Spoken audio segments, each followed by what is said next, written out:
మేము కాశీ వచ్చి 10 రోజులైందండి. రేపు ఇంకా హైదరాబాద్ వెళ్ళిపోతున్నాము.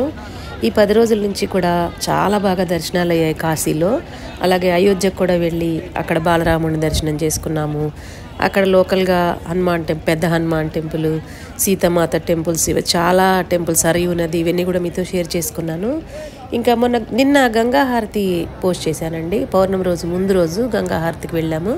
పౌర్ణమి రోజు కూడా వెళ్ళాము. అది ఇంకా చాలా దగ్గరగా తీసాం. ముందు రోజు ఏంటంటే బోట్స్లో నుంచి అలా తీశాను. నిన్న అయితే ఆ పౌర్ణమి రోజు అయితే చాలా దగ్గరగా తీసుకున్నాము. నెక్స్ట్ వీడియోలో మీతో అది కంప్లీట్గా షేర్ చేస్తాను. అయితే ఇంకా ద్వాదశాదిత్యులు అయితే ఏంటి, అభిషేకాలు, స్పర్శ దర్శనాలు, మాకు ఎదురైన అనుభవాలు, ఘాట్ల గురించి, అలాగే నేపాల్లో పశుపతినాథ ఆలయానికి నమూనా ఆలయం ఇక్కడ ఉన్నదండి. అది కూడా ద్వాదశాదిత్యులను చూడటానికి వెళ్ళినప్పుడు చూసాము. అలాగే బిందు మాధవుడి ఆలయాలు, మహామృత్యుంజయ బావి, ఇవన్నీ కూడా ఇప్పటివరకు అయితే చాలా షేర్ చేసుకున్నాను. ఇంకొక 2 వీడియోస్ ఉంటాయి. రీసెంట్గా అయితే మా అత్తయ్యతో పాటలు పాడించి పెట్టాను. అవి కూడా అందరు బాగా ఆదరిస్తున్నారండి. చాలా చాలా సంతోషం. ఇప్పటివరకు 6 బ్లాగ్స్ పెట్టాను, 3-4 షార్ట్స్ కూడా పెట్టాను. మీ అందరూ బాగా వీడియోస్ అన్నీ ఆదరిస్తున్నారు. చాలా సంతోషం అండి.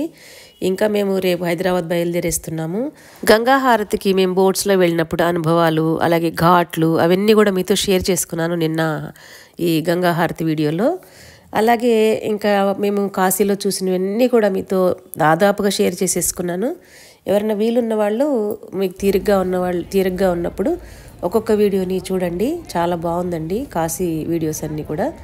అలాగే రాబోయే వీడియోస్ కూడా ఇంకో 2-3 వీడియోస్ ఉన్నాయి. నేను హైదరాబాద్ వచ్చిన తర్వాత షేర్ చేసుకుంటాను. ఇలాంటి మంచి ఇన్ఫర్మేటివ్ వీడియోస్ కోసం, టెంపుల్ టూర్స్ కోసం, రకరకాల కంటెంట్స్ ఉన్న వీడియోస్ కోసం మన ఛానల్ని ఫాలో అవుతుండండి. మన ఛానల్లో వీడియోస్ అన్నీ మీరు తీరిగ్గా ఉన్నప్పుడు చూసి మీకు నచ్చితేనే మన ఛానల్ని సబ్స్క్రైబ్ చేసుకోండి. Thank you for watching. ఓం నమః శివాయ.